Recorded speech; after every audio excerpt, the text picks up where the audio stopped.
My name is Nicoline Schalij-Delfos. I'm a pediatric ophthalmologist from the Netherlands, and one of my points of main interest is retinopathy of prematurity, and today we're going to cover the subject of telemedicine in ROP. We are going to cover digital imaging and telemedicine right now. And one of the main parameters we are talking about when we are talking about digital imaging and telemedicine is plus disease. It's a major criterion for treatment, and it's represented by increased arterial tortuosity and venous delectation in zone 1. And you can see the different stages of no plus towards plus disease on the slides. We are going to talk about screening techniques. And why do we screen? We screen because visual disabling ROP is preventable, largely preventable, if we detect and treat it in time. So what's the gold standard for screening? That's still binocular indirect ophthalmoscopy with a 20 diopter lens by trained ophthalmologists. And then we make drawings or we do written reports. And of course, when we do follow-up, then the comparison of these data are rather personal. The interpretation is dependent on expertise, and we will have an issue if the infant will be transferred to another hospital in between screening examinations because the interpretation is so subjective that another ophthalmologist might have a different interpretation, and that results in transportation for expert opinion of these children to treating hospitals.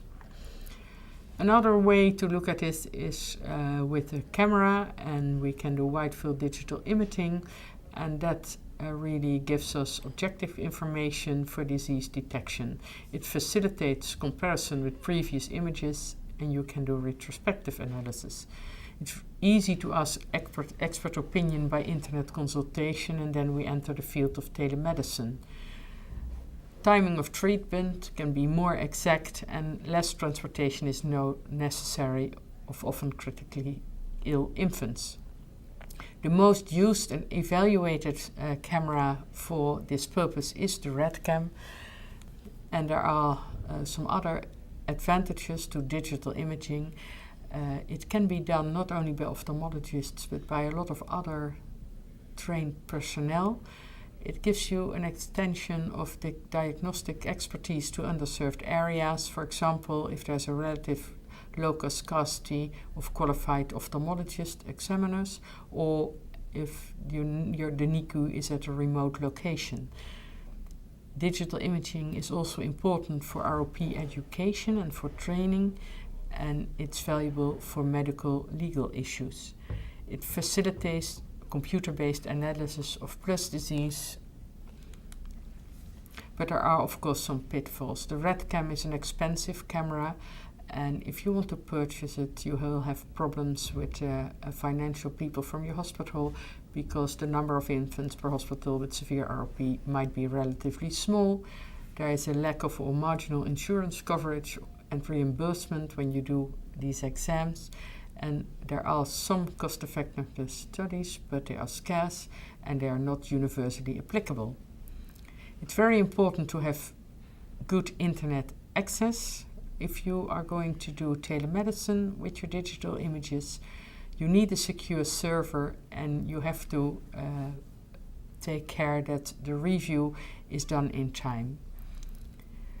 There are issues about training of imagers and graders, and up to now there's not real certification process and licensing. And also in telemedicine there are medical legal issues. You really have to define who has the final responsibility to make the decision to treat. There are also some technical pitfalls. Image quality may limit ability to accurate diagnosis, and you might induce temporary morphological changes. For example, plus disease can be masked by camera compression of the eye, or you can induce retinal hemorrhages.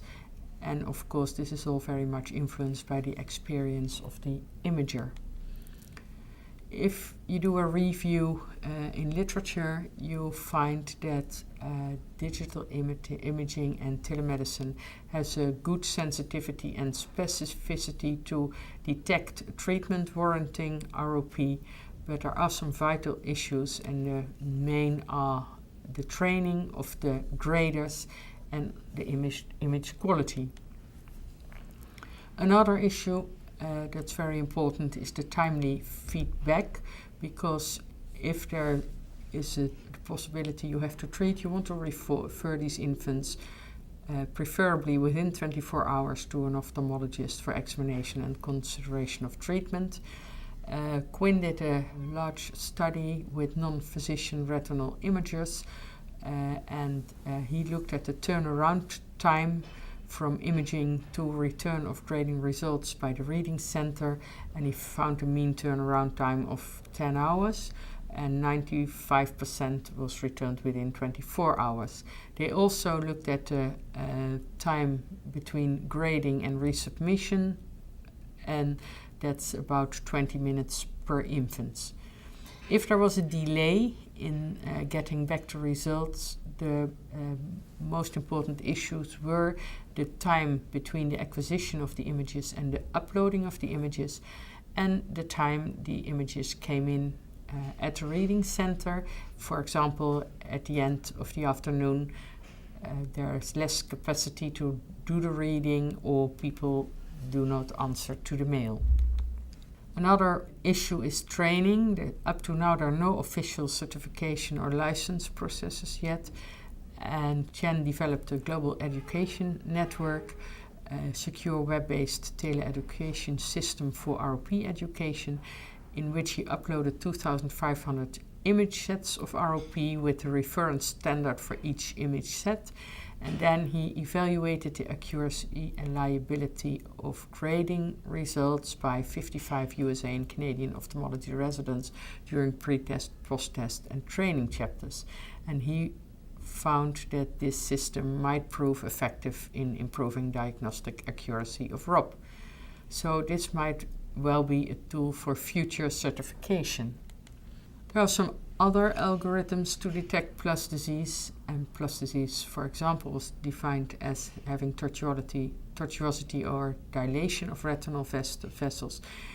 These systemated programs might assist in deciding if you have to treat an infant or not, and maybe if in the future they might even replace graders, but that's a question mark.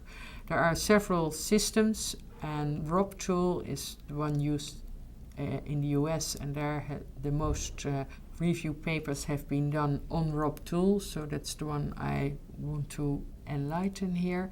It's a computer program to assess tortuosity, and if they compare it to lay screeners and expert graders, they have a good accuracy to detect tortuosity.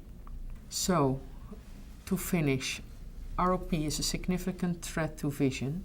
Timely detection and appropriate timing of treatment is essential for successful outcome. Comparison of digital imaging and telemedicine to the gold standard of binocular indirect ophthalmoscopy are favorable, and there's even some evidence that digital imaging may even be superior in some aspects. But practical and risk management considerations are essential when including digital imaging and telemedicine in any new or existing ROP care structure. Thank you very much.